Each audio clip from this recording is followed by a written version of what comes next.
L'arrivée d'Ibrahim Traoré à Moscou, pour le 80e anniversaire de la victoire russe, n'avait rien d'ordinaire. Dès qu'Ibrahim Traoré a posé le pied sur le tarmac de Moscou en descendant d'un avion présidentiel russe, le monde a vu un dirigeant dont la présence a fait vibrer les cercles diplomatiques et lancer des débats sur l'avenir de l'Afrique, le nouvel ordre mondial et la véritable souveraineté au XXIe siècle. Que signifie le fait qu'un jeune président africain soit traité en invité d'honneur par le Kremlin? Et comment cela recompose-t-il le récit du pouvoir sur le continent? En explorant les moments les plus marquants de la visite d'Ibrahim Traoré à Moscou, demandez-vous, assistons-nous à l'émergence d'un nouveau leadership africain ou s'agit-il simplement d'un coup calculé dans la grande partie d'échec mondial?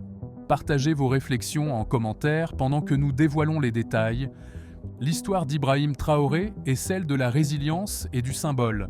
À seulement 36 ans, il est le plus jeune président parmi les dirigeants réunis à Moscou, contrastant fortement avec des figures comme Teodoro Obiang Nguema Mbasogo de Guinée équatoriale, qui approche les 90 ans. Cet écart de génération n'est pas qu'une curiosité. Il signale un changement de génération dans la politique africaine, où le dynamisme de la jeunesse et la rupture avec le passé sont de plus en plus valorisés. La jeunesse d'Ibrahim Traoré n'est pas qu'un détail personnel, c'est une déclaration sur l'avenir du Burkina Faso et du continent tout entier. Pensez-vous que des dirigeants plus jeunes comme Ibrahim Traoré apportent une vision nouvelle ou font-ils face à des défis que seule l'expérience permet de surmonter? Mais l'âge n'est pas le seul élément qui distingue Ibrahim Traoré. Son choix vestimentaire était une rupture assumée avec la tradition diplomatique. Tandis que la plupart des chefs d'État portaient des costumes sur mesure, Ibrahim Traoré est arrivé en treillis militaire, son pistolet à la ceinture. Ce n'était pas un simple effet de style, c'était l'affirmation de son identité de leader révolutionnaire, survivant à 18 tentatives de coup d'État et d'innombrables complots d'assassinat. Voir Ibrahim Traoré, armé et en uniforme, envoyer un message visuel fort à ses partisans comme à ses adversaires. Il est un dirigeant forgé dans la lutte, sans peur de montrer que le combat pour l'avenir de son pays est toujours en cours et profondément personnel. Dans un monde où le protocole l'emporte souvent sur l'authenticité, l'approche d'Ibrahim Traoré inspire-t-elle confiance ou remet-elle en question les normes attendues des chefs d'État mondiaux? Avant de continuer, bienvenue sur Izizi Afrique, la chaîne qui donne vie à la vision africaine et fait rayonner les histoires du continent à l'échelle mondiale. Aidez-nous à faire avancer ce message, alors que nous continuons d'inspirer, d'éduquer et d'autonomiser. Abonnez-vous dès maintenant, aimez et partagez nos vidéos, et surtout, activez la cloche de notification pour ne rien manquer de nos prochaines publications. Maintenant, poursuivons le spectacle de l'arrivée d'Ibrahim Traoré à bord d'un avion d'État russe fut un autre moment marquant. Contrairement à la plupart des dignitaires qui utilisent leur propre avion ou des vols commerciaux, Ibrahim Traoré a été transporté à Moscou par un jet envoyé spécialement par le gouvernement du président Vladimir Poutine. Ce n'était pas qu'une question de logistique, c'était une démonstration publique du partenariat étroit et croissant entre le Burkina Faso et la Russie. En envoyant un avion présidentiel, Poutine signalait au monde que Ibrahim Traoré n'est pas un simple invité, mais un partenaire stratégique. Le message était clair. La Russie investit dans de nouvelles alliances en Afrique et Ibrahim Traoré est au centre de cette dynamique. Selon vous, que signifie cela pour l'avenir des relations Russie-Afrique? S'agit-il d'un partenariat sincère ou d'une manœuvre calculée d'influence? Une fois à Moscou, Ibrahim Traoré est rapidement devenu le centre de toutes les attentions. Son attitude disciplinée, l'absence de grandes délégations et son engagement dans des discussions de fond l'ont distingué du faste habituel de ce genre d'événement. Les responsables et médias russes ont noté son approche directe et sa présence a déclenché une vague d'admiration chez les jeunes Africains sur les réseaux sociaux, voyant en Ibrahim Traoré un symbole de force africaine assumée et d'indépendance. Cette attention virale ne relevait pas que de la personnalité, elle traduisait le message qu'une Afrique, incarnée par des leaders comme Ibrahim Traoré, n'accepte plus de jouer un rôle secondaire sur la scène mondiale. Le continent exige désormais respect et place à la table des décisions. Comment interprétez-vous cette montée d'attention ? Est-ce un simple instant ou le début d'une nouvelle ère pour la place de l'Afrique dans le monde ? Peut-être les moments les plus révélateurs de la visite d'Ibrahim Traoré à Moscou furent-ils les dîners de haut niveau et les rencontres privées qui ont suivi les cérémonies publiques ? Ibrahim Traoré s'est retrouvé à la table de certains des dirigeants les plus influents du monde, dont Xi Jinping, Chine, Vladimir Poutine, Russie, Lula da Silva, Brésil, et Nicolás Maduro, Venezuela. Ces dîners n'étaient pas que protocolaires. Ils ont permis des échanges francs sur la coopération économique, la sécurité et les défis du développement dans un monde en mutation rapide. La présence d'Ibrahim Traoré à ces discussions signalait la montée du Burkina Faso sur la scène internationale et son alignement avec un bloc de nations cherchant à remodeler la gouvernance mondiale. Il a également rencontré Umaro Sissoko Embalo, président de la Guinée-Bissau, qui a récemment fait la une en expulsant la CEDEAO de son pays, illustrant le bouleversement des alliances en Afrique de l'Ouest. Selon vous, quelle est l'importance de ces échanges pour l'avenir des relations internationales africaines ? Assistons-nous à la naissance d'un nouveau mouvement diplomatique ou à un simple réalignement temporaire ? La visite d'Ibrahim Traoré ne s'est pas faite sans risque.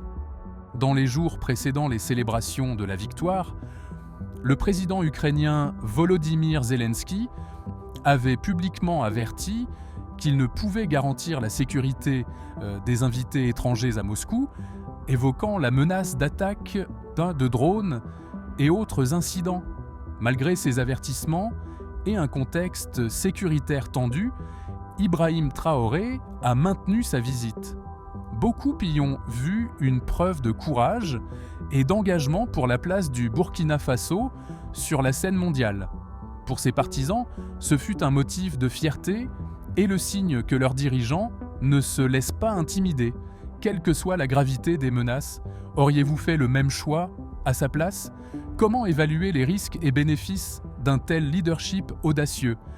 Le contexte du voyage d'Ibrahim Traoré à Moscou est profondément lié à la lutte continue pour la souveraineté et la stabilité du Burkina Faso.